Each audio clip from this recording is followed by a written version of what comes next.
तपाईको सफलताका लागि यो हो मेरो सहकार्य। तपाईको सहजकर्ता म विनोद भट्ट तपाईलाई कक्षामा स्वागत गर्दछु।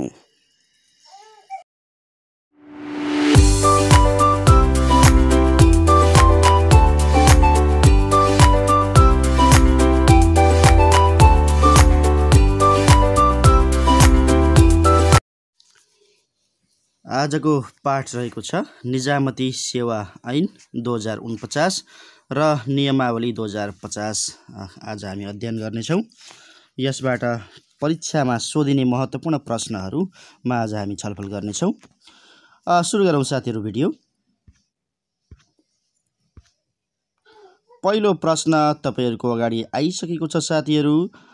नेपालमा लोकसेवा आयोगको स्थापना कहिले भएको हो? नेपालमा लोकसेवा आयोगको स्थापना कहिले भएको हो भन्ने प्रश्न तपाईको अगाडि आएको छ। विकल्पहरूमा जाउँ। अब यहाँ विकल्पहरू अहिले छैन। विक्रम सम्वत 2008 3 महिना 1 गते लोकसेवा आयोगको स्थापना भएको हो। अर्को प्रश्नमा जाउँ साथीहरू। निजामती सेवा ऐन 2049 कहिलेदेखि लागू भएको हो? यसको उत्तर 2050-24 2050-24 निजामती सेवा ऐन 2049 कहिलेदेखि लागू भएको हो त साथीहरू? 2050 2 महिना 4 गते लागू भएको हो। प्रकाशन मिति पनि यही हो र लाल मोहर लागेको मिति पनि यही हो भन्ने बुझ्नु होला। अर्को प्रश्न साथीहरू, प्रश्न नम्बर 3 मा गयौँ हामी। निजामती सेवा ऐन 2049 मा कति परिच्छेद र कति दफा रहेका छन् भन्ने प्रश्न रहेको छ साथीहरू। यसको उत्तरमा 10 परिच्छेद 76 दफा 10 परिच्छेद 76 दफा रहेका छन्। निजामती सेवा ऐन 2049 मा 10 परिच्छेद र 76 दफा रहेका छन् भनेर याद गर्नुहोला। अर्को प्रश्न साथीहरू। निजामती सेवा नियमावली कति परिच्छेद नियम र अनुसूची रहेका छन्? अब माथि हामीले ऐनको कुरा गऱ्यौँ। अब नियमावलीमा 2050 को नियमावलीमा कतिवटा चाहिँ परिच्छेद नियम र अनुसूची रहेका छन् भन्ने प्रश्न रहेको छ साथीहरू। यसको उत्तरतर्फ जाउँ। यसको उत्तरमा क्रमशः अब परिच्छेद 16 अनि नियम 138 र अनुसूची 28। माथि हेर्नुहोस् साथीहरू। ऐनमा चाहिँ परिच्छेद 10 छन् भने नियमावलीमा चाहिँ परिच्छेद 16 छन् भन्ने यसरी याद गर्नुहोला। अनि त्यसै गरिकन अब नियम चाहिँ ऐनमा हुँदैन, त्यसरी अनुसूची पनि हुँदैन। त्यहाँ माथि दफा रहेको छ, तल चाहिँ अनुसूची रहेको छ। नियम चाहिँ 138 र अनुसूची चाहिँ 28 याद गर्नुहोला नियमावलीमा। अर्को प्रश्नतर्फ हामी लाग्यौँ साथीहरू। निजामती सेवा नियमावली 2050 को 15औं संशोधन कहिले भयो? है, अहिलेसम्म 15वटा संशोधन भइसकेका छन् नियमावलीका। त्यसकारणले यो 15औं भनेको अन्तिम हो। यो कहिले भयो भन्ने प्रश्न आउन सक्छ साथीहरू। 2076 1 महिना 30 गते 2076 1 महिना 30 गते चाहिँ 15औं संशोधन भएको थियो निजामती सेवा नियमावलीको। अर्को प्रश्नतर्फ जाउँ साथीहरू। नेपालमा नागरिक बडापत्रको प्रयोग कहिलेदेखि सुरु भएको हो? नेपालमा नागरिक बडापत्रको प्रयोग कहिलेदेखि सुरु भएको हो? निकै महत्त्वपूर्ण प्रश्न छ साथीहरू, याद गर्नुहोला। यसको सही उत्तर हो 2056। विक्रम सम्वत 2056 देखि नागरिक बडापत्रको प्रयोग हुन सुरु भएको हो भन्ने बुझ्नुहोला। अर्को प्रश्नतर्फ लागे साथीहरू। प्रश्न नम्बर 7 मा वर्तमान निजामती सेवा अन्तर्गत 10 सेवामा कति समूह र कति उपसमूह रहेका छन् भन्ने प्रश्न रहेको छ साथीहरू। यसको उत्तरतर्फ जाउँ। 52 समूह 41 उपसमूह 52 समूह 41 उपसमूह रहेका छन्। हेर्नुहोस् साथीहरू, 52 समूह 41 उपसमूह रहेका छन्। वर्तमान निजामती सेवा अन्तर्गत 10 सेवामा कति समूह कति उपसमूह भन्दाखेरि समूह 52 उपसमूह 41 भन्ने याद गर्नु होला है। सेवा चाहिँ 10 रहेका छन्। निजामती सेवालाई समावेशी कहिले बनाइयो? निजामती सेवालाई समावेशी कहिले बनाइयो भन्ने छ।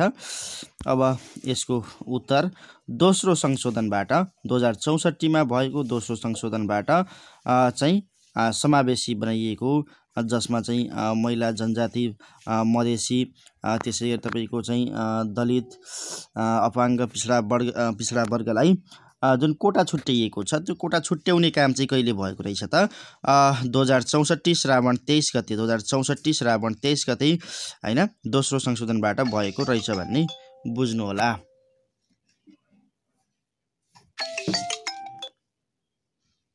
अर्को प्रश्नतर्फ लाग्यौं साथीहरु।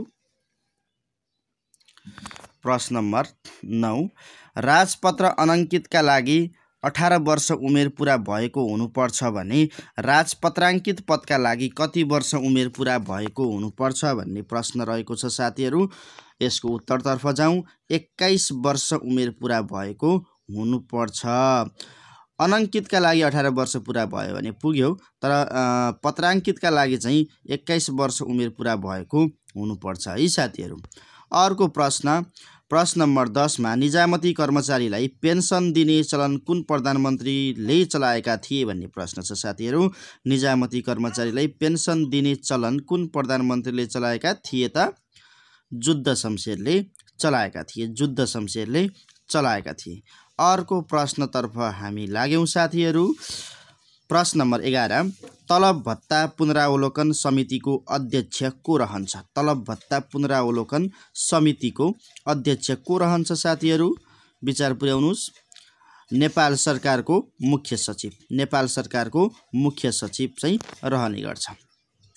अर्को प्रश्न साथीहरु, प्रश्न नम्बर 12 मा निजामती कर्मचारीलाई दिइने विभागीय सजाय कति प्रकारको हुन्छ? विभागीय सजाय कति प्रकारको हुन्छ भन्ने प्रश्न रहेको छ साथीहरु।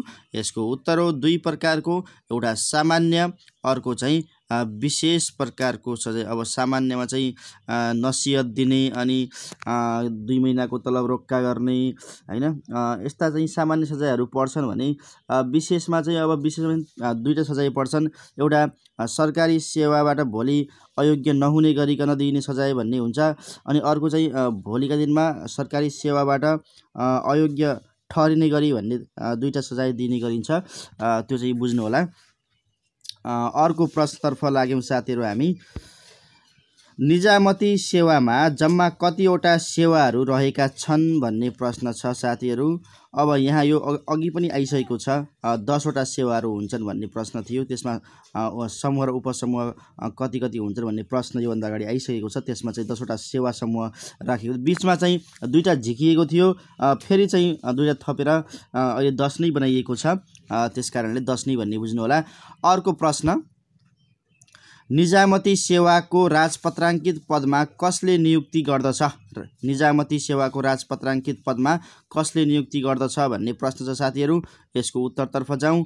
अब यहाँ 4 वटा विकल्प तपाईको अगाडि छन्। नेपाल सरकार सामान्य प्रशासन मन्त्रालय, लोक सेवा आयोग, सेवासँग सम्बन्धित मन्त्रालय भन्ने छ। यसरी विकल्पहरू आउलान्, तर हामीले लगाउनु पर्ने विकल्प सही उत्तर छान्नु पर्ने चाहिँ नेपाल सरकार हो। नेपाल सरकार यसको सही उत्तर हो। निजामती सेवाको राजपत्राङ्कित पदमा कसले नियुक्ति गर्दछ त? नेपाल सरकारले नियुक्त गर्दछ भनेर बुझ्नु होला।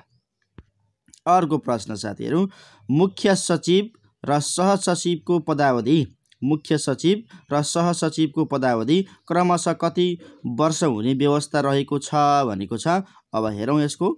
यहाँ 4 वटा विकल्पहरू तपाईको अगाडि देखिएका छन्। कमा चाहिँ 3-4 वर्ष, 4-3 वर्ष, 4-5 वर्ष अथवा 3-5 वर्ष। कति वर्ष होला त? मुख्य सचिवको 3 वर्ष हो, सहसचिवको चाहिँ 5 वर्ष हो। यसको सही उत्तर कुन भयो त? घ भयो भन्ने बुझ्नु होला है। अब अगाडि बढौं साथीहरु। प्रश्न नम्बर 16 तर्फ जानुपर्ने हुन्छ हामीले।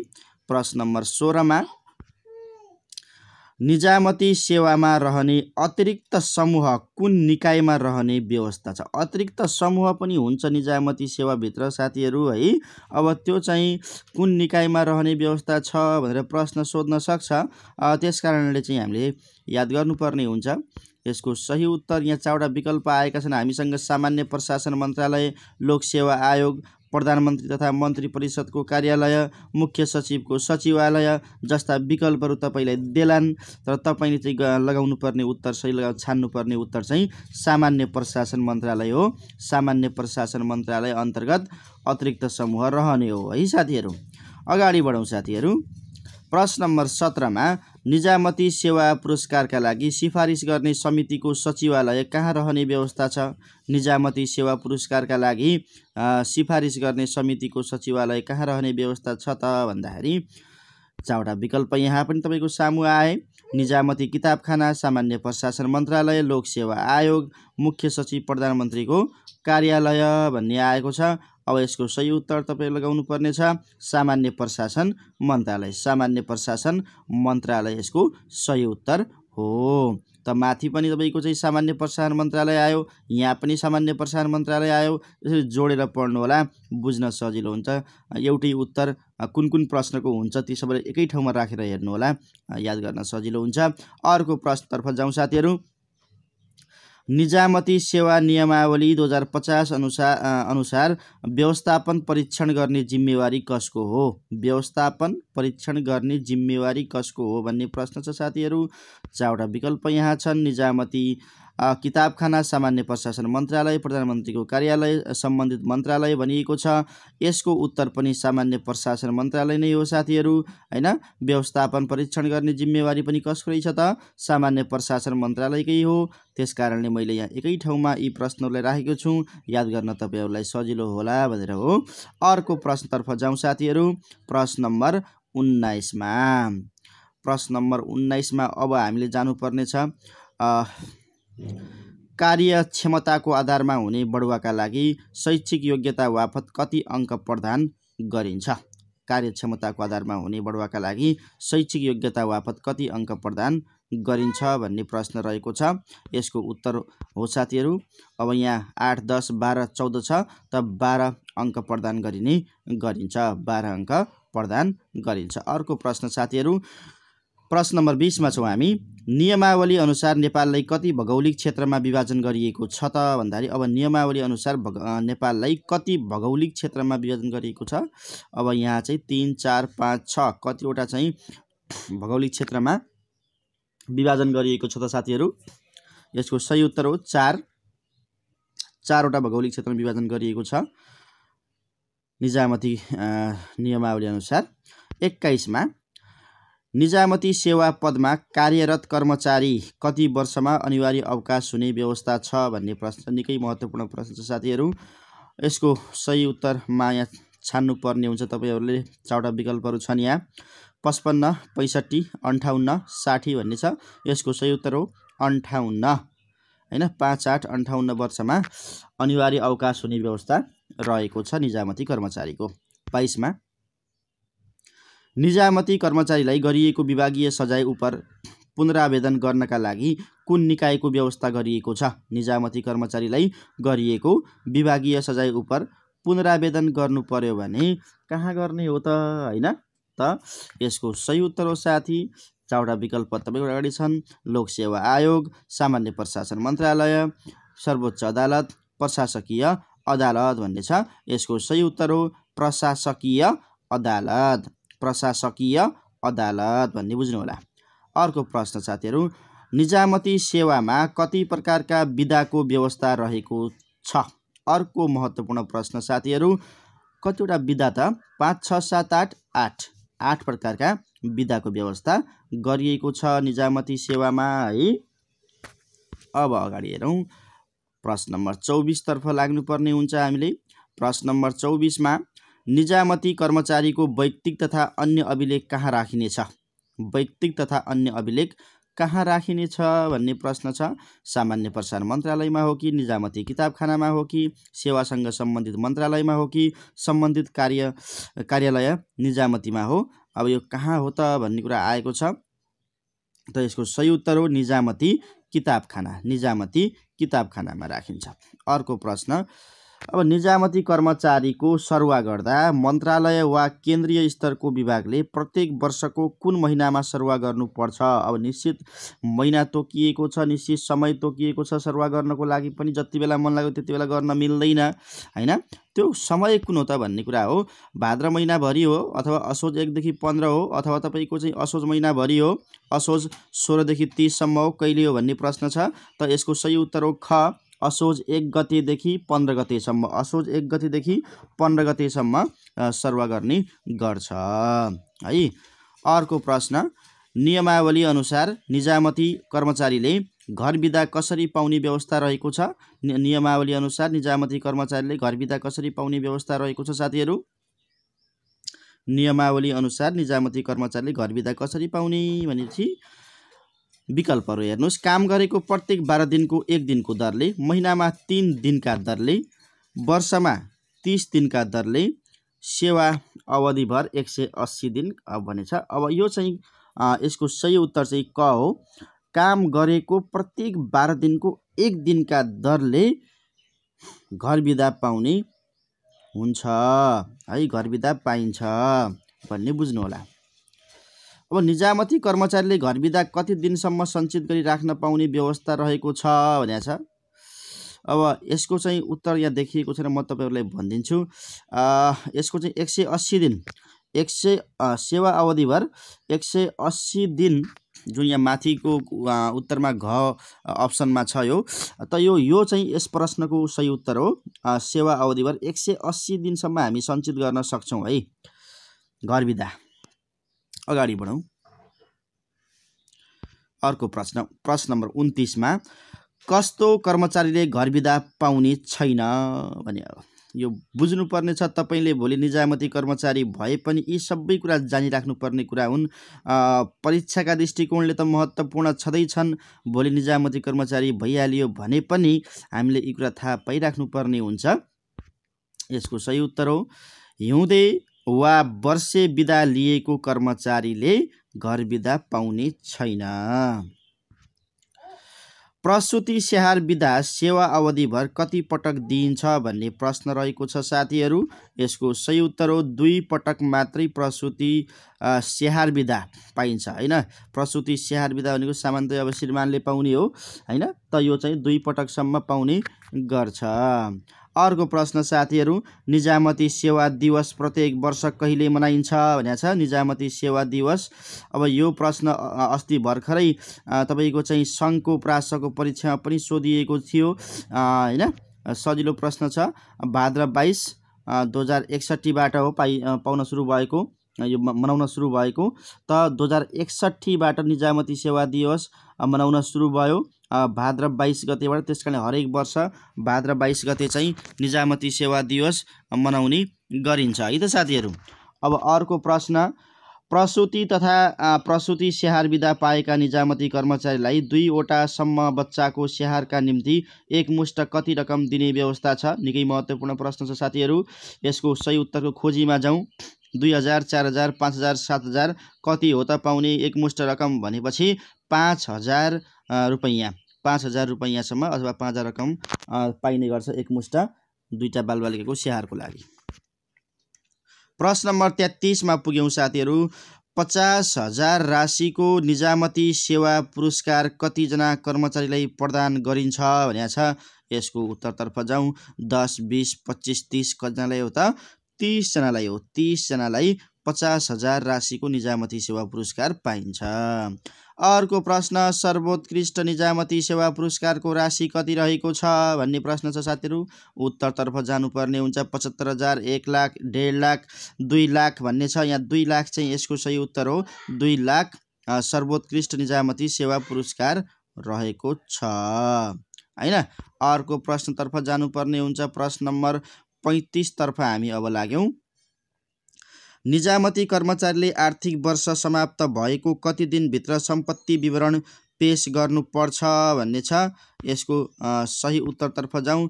30 दिन हो कि 45 दिन हो कि 60 दिन हो कि 90 दिन हो? यसको सही उत्तर हो 60 दिन। 60 दिन हो यसको सही उत्तर। अर्को प्रश्नतर्फ जाउँ। नेपाल शिक्षा सेवा अन्तर्गत कतिवटा समूहहरू रहेका छन्? अब नेपाल शिक्षा सेवा अन्तर्गत चाहिँ कतिवटा समूहहरू रहेका छन् भन्ने छ 7, 9, 10, 12। यसको सही उत्तर हो 9।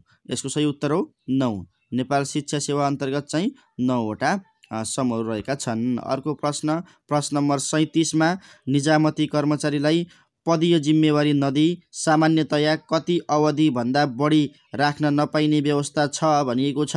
यसको सही उत्तरतर्फ जाउँ साथीहरू। 1 महिना, 2 महिना, 3 महिना, अवधि तोकिएको छैन कुनै भन्ने छ। त यसको सही उत्तर हो 2 महिना। यसरी विकल्पहरू आउलान् साथीहरू। तपाईँले परीक्षामा नझुक्किनु होला। 2 महिनामा ठिक चिन्ह लगाउनु होला अथवा गोलो घेरा गर्नुहोला। अब 38 नम्बर प्रश्नमा मन्त्रालयले अस्थायी नियुक्ति गरेमा अथवा कुनै पनि मन्त्रालयले अस्थायी नियुक्ति गरेमा नियुक्ति गरेको जानकारी सम्बन्धित मन्त्रालयले कति दिनभित्र सामान्य प्रशासन मन्त्रालयलाई दिनुपर्दछ भन्ने प्रश्न छ। त यसको सही उत्तरतर्फ जाउँ। 7, 15, 25, 1 महिना। त यसको सही उत्तर हो 7 दिन। 1 हप्ताभित्र सामान्य प्रशासन मन्त्रालयलाई जानकारी दिनुपर्छ, जुनसुकै मन्त्रालयले पनि अस्थायी नियुक्ति गरेमा भन्ने बुझ्नु होला साथीहरू। अर्को प्रश्नतर्फ लागे म। प्रश्न नम्बर 39 निजामती कर्मचारीले घर बिदा लिई घर जाँदा र फर्कदा नियमानुसार बाटोको म्याद कति थप पाउने व्यवस्था रहेको छ। बाटोको म्याद चाहिँ कति थप पाउने व्यवस्था रहेको छ भन्ने छ। यसको उत्तर खोजीतर्फ जाउँ। 5 दिन, 7 दिन, 10 दिन, 15 दिन। त यसको सही उत्तर पनि 7 दिन नै हो। 1 हप्ता नै हो हैन, 1 हप्ता नै हो। त जुनसुकै मन्त्रालयले अस्थायी नियुक्ति गरेमा सामान्य प्रशासन मन्त्रालयलाई जानकारी गराउनु पर्ने समय पनि 1 हप्ता नै हो भने चाहिँ घर बिदा जाँदाखेरि जुन बाटोको म्याद हुन्छ त्यो बाटोको म्याद कति थप हुन्छ त भन्दाखेरि म्याक्सिमम 7 दिन थप हुन सक्ने अवस्था हुन्छ। अर्को प्रश्नतर्फ प्रश्न नम्बर 40 मा अब पुग्यौँ हामी अन्तिमतिर छौँ। प्रश्न नम्बर 40 निजामती कर्मचारीले अध्ययन विधाका लागि कम्तीमा कति वर्ष सरकारी सेवा अवधि पुरा गरेको हुनु पर्दछ भन्ने प्रश्न रहेको छ साथीहरू। यसको उत्तरतर्फ जाउँ। 1 वर्ष, 2 वर्ष, 3 वर्ष, 4 वर्ष। यसको सही उत्तर हो 3 वर्ष। 3 वर्ष चाहिँ यसको सही उत्तर हो है साथीहरू। अर्को प्रश्नतर्फ लाग्यौँ साथीहरू। नयाँ नियुक्ति हुने निजामती कर्मचारीले भन्न खोजेको तपाईँलाई हो। तपाईँ अब नयाँ नियुक्त हुने कर्मचारी हो। भएको कति समयभित्र वैयक्तिक विवरण भरि सक्नुपर्ने छ भनेको छ। त तपाईँले चाहिँ कति अवधिभित्र चाहिँ वैयक्तिक विवरण भरि सक्नुपर्ने हो त्यो जानकारी अहिलेबाट पाइराखौँ। 15 दिन, 1 महिना, 2 महिना, 3 महिना। यसको सही उत्तर हो 1 महिना। 1 महिनाभित्र तपाईँले चाहिँ वैयक्तिक विवरण भरेर पेश गर्नुपर्ने हुन्छ साथीहरू है। अब अर्को प्रश्नतर्फ जाउँ। निजामती सेवाको लोगोका डिजाइनर को हुन् भन्ने प्रश्न रहेको छ साथीहरू। यसको सही उत्तर हो भीमबहादुर थापा है। अर्को प्रश्न पहिलो सर्वोत्कृष्ट निजामती पुरस्कार कसलाई प्रदान गरिएको हो भन्ने प्रश्न आउन सक्छ साथी। एकदमै महत्त्वपूर्ण प्रश्न रहेको छ। यसको सही उत्तर हो सूर्य प्रसाद गौतम रहेको छ। 2068 भाद्र 22 गतेबाट सर्वोत्कृष्ट निजामती पुरस्कार प्रदान गर्न सुरु गरिएको हो हैन। त अनि निजामती सेवा पुरस्कार चाहिँ 2055 देखि प्रदान गर्न थालिएको, यहाँ नझुक्किनु होला है। निजामती सेवा पुरस्कार 2055 देखि प्रदान गर्न थालिएको हो हैन। तर चाहिँ सर्वोत्कृष्ट निजामती पुरस्कार चाहिँ 2068 बाट प्रदान गर्न थालिएको हो र पहिलो चाहिँ पुरस्कार पाउने व्यक्ति चाहिँ सूर्य प्रसाद गौतम हुन् भन्ने बुझ्नु होला है साथीहरू। अब अर्को प्रश्नतर्फ लागे म साथीहरू। निजामती कर्मचारी अस्पताल कुन देशको सहयोगमा निर्माण भएको हो? काठमाडौँमा रहेको निजामती कर्मचारी अस्पताल कुन देशको सहयोगमा निर्माण भएको हो त साथीहरू? हामीलाई यो पक्कै आउँछ होला हैन, यहाँ कुनै समस्या नहोला। चीनको सहयोगमा निर्माण भएको हो। अर्को प्रश्न विशिष्ट श्रेणीको कर्मचारीका बिदाहरू कसले स्वीकृत गर्छ? अब सामान्यतया कर्मचारीका बिदाहरू चाहिँ त्यही कार्यालय प्रमुखले दिने हो। तर चाहिँ विशिष्ट श्रेणीका कर्मचारीको बिदाहरू चाहिँ कसले स्वीकृत गर्छ भन्ने छ। यो चाहिँ नेपाल सरकारले गर्छ। भैपरी र पर्व बिदा बाहेक भनेको छ। यो पनि बुझ्नु होला। भैपरी र पर्व बिदा चाहिँ सम्बन्धित कार्यालयकै प्रमुखले देला हैन, अथवा तपाईँको चाहिँ विभागीय प्रमुखले देला हैन। तर चाहिँ यो दुईटा बिदालाई छोडेर घर बिदा लगायतका, बिरामी बिदा लगायतका, असाधारण बिदा लगायतका, शैक्षिक बिदा लगायतका कुराहरू चाहिँ नेपाल सरकारले दिने भयो है साथीहरू। यो चाहिँ नबिर्सनु होला। अर्को प्रश्न अनिवार्य अवकाश हुन कति अवधि बाँकी रहेको निजामती कर्मचारीलाई निजले मागेको अवस्थामा बाहेक सरुवा गरिने छैन। अनिवार्य अवकाश हुन कति अवधि बाँकी रहेको निजामती कर्मचारीलाई निजले मागेको अवस्थामा बाहेक सरुवा गरिने छैन त साथीहरू। यो 1 वर्ष वा सोभन्दा कम, 1 वर्ष वा सोभन्दा कम। अब यो आजको भिडियो यतिकै रहेको छ। यी 46 वटा प्रश्नहरूलाई अध्ययन गर्नुहोला साथीहरू र त्यसपछि चाहिँ परीक्षाको तयारी गर्दै गर्नुहोस्। एक्जाम तपाईँको राम्रो जाओस्, मेरो यही छ शुभकामना। खुसीको खबर सुनाउनुहोला। परीक्षामा सफल भइसकेपछि, परीक्षा राम्रो गइसकेपछि खुसीको खबर सुन्न पाऊँ। अहिलेको लागि बिदा भए। हस्, नमस्ते।